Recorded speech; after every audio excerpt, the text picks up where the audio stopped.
Hi friends, ஐநர் துணையில் நாளைக்கு என்ன நடக்க போகுதுன்னு பார்க்கலாம் வாங்க. வீடியோக்குள்ளே போகலாம். நம்ம சேனல் இன்னும் சப்ஸ்கிரைப் பண்ணாதவங்க சப்ஸ்கிரைப் பண்ணிக்கோங்க. நிலா ஆஃபீஸ்க்கு கிளம்பி போயிடுறாங்க.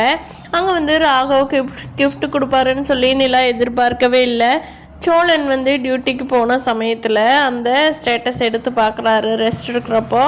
அப்போது ராகவ் நிலாவுக்கு வாட்ச் ப்ரெசென்ட் பண்ணினதை ஸ்டேட்டஸ் பார்த்துட்டு சோழனுக்கு பயங்கரமாக கோவம் வருது. எடுத்து ராகவ் ஃபோன் பண்ணலாமா அப்படின்னு யோசிக்கிறாரு.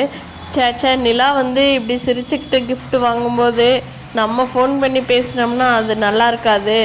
அதனால் நம்ம நிலாவுக்கு வீட்டுக்கு போயிடுவோம்ல, நிலாகிட்டையே பேசிக்கலாம் அப்படின்னு நினச்சிட்டு ரொம்ப கோவத்தில் ஃபோனை வச்சிட்றாரு. அப்புறம் வீட்டுக்கு போகிறப்போ நிலா வீட்டில் என்ன சோழன், சவாரியெல்லாம் முடிஞ்சதா, ரெஸ்ட் எடுத்துகிட்டு வந்தீங்களா அப்படின்னு சொல்லி கேட்குறாங்க. ஆமாங்க, எல்லாம் முடிஞ்சதுங்க, நீ வீட்டில் தாங்க இன்றைக்கி ஃபுல் டே அப்படின்னு சொல்லிட்டு சோழன் சொல்லிகிட்ருக்காங்க. இப்போ சோழன் கேட்குறாரு, என்னங்க கிஃப்டெல்லாம் பலமாக இருக்கும் போல் அப்படின்னு சொல்லி.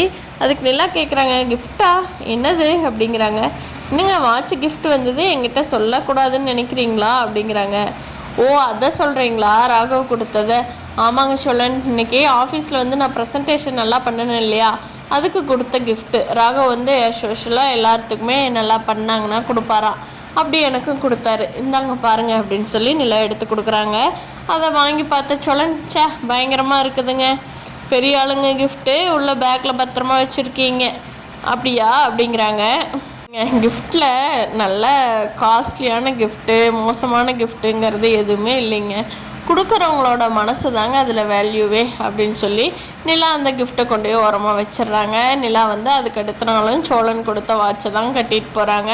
அங்கே போய் ஆஃபீஸில் ராகவ் கேட்குறாரு, எங்கே நிலா, நான் கிஃப்ட் பண்ண வாட்ச் எங்கே அப்படிங்கிறாங்க.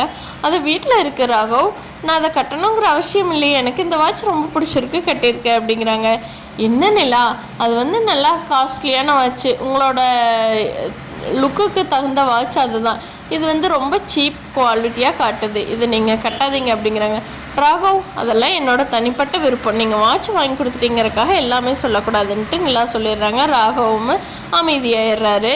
இருக்கிறவங்ககிட்ட எல்லாம் சோழன் சொல்லி புலம்புறாரு. ஆனால் சேரனும் பாண்டியும், இல்லைடா கண்டிப்பாக அவங்களுக்கு இன்னும் 100% பிடிக்கலன்னு சொல்ல முடியாது, 100% பிடிக்குதுன்னு சொல்ல முடியாது, பார்க்கலாம்டா, அவங்களோட மனசை நம்ம கம்பலும் பண்ண முடியாது, என்ன நடக்குது அப்படிங்கிறத. கண்டிப்பாக நிலா பணத்துக்காகவெல்லாம் ராகவ நினைக்க மாட்டாங்க அப்படின்னு சொல்லி சேரன் சொல்லிடுறாரு. நம்ம வானதி பாண்டிகிட்ட சண்டைக்கு போகிறாங்க. என்னடா அண்ணின்னு சொல்கிற, அண்ணி உன்னோட பொங்கல் சாப்பிட்றாங்க, இதெல்லாம் நல்லாவா இருக்குது அப்படிங்கிறேன். அவங்க யதார்த்தமாக எடுத்து சாப்பிட்டாங்கடி, ஆஃபீஸ் போகிறப்ப இது எல்லாமே பெருசு பண்ணுவேன் அப்படிங்கிறாங்க. இல்லைடா, நீ நிலாகிட்ட ரொம்ப க்ளோஸாக பேசிகிட்ருக்கிற, எங்கிட்ட கூட அவ்வளோ க்ளோஸாக பேசுறது இல்லைடா நீ அப்படிங்கிறாங்க. என்ன வானதி நீயே, அவங்க எப்போவுமே எங்கள் கூடயே வீட்டில் 24 hours இருக்காங்க, எங்கள் கூட எப்படி பழகிறாங்கன்னு நீயும் பார்க்குற இல்லை, நான் எங்களுக்காகவே அவங்க யோசிக்கிறாங்க, அப்புறம் எப்படி பழக சொல்கிற நீ, அவங்ககிட்ட பேசாமல் இருக்க சொல்கிறியா? இல்லைடா, நான் அப்படி சொல்லலை அப்படின்னு சொல்லி வானதிக்கு நிலா மேலே கொஞ்சம் கோபம் வருது. தான் வானதிக்கும் பாண்டிக்கும் சண்டை இல்லாமல் போயிட்டுருக்கு. இப்படியே கண்டினியூ ஆகி போகுமா? சோழன் மேலே நிலாவுக்கு லவ் வருமா, டிவோர்ஸில் சைன் பண்ணிடுவாங்களா அப்படிங்கிறத வரப்போகிற நாட்களில் பார்க்கலாம் ஃப்ரெண்ட்ஸ். இந்த வீடியோ பிடிச்சிருந்தால் லைக் பண்ணிக்கோங்க.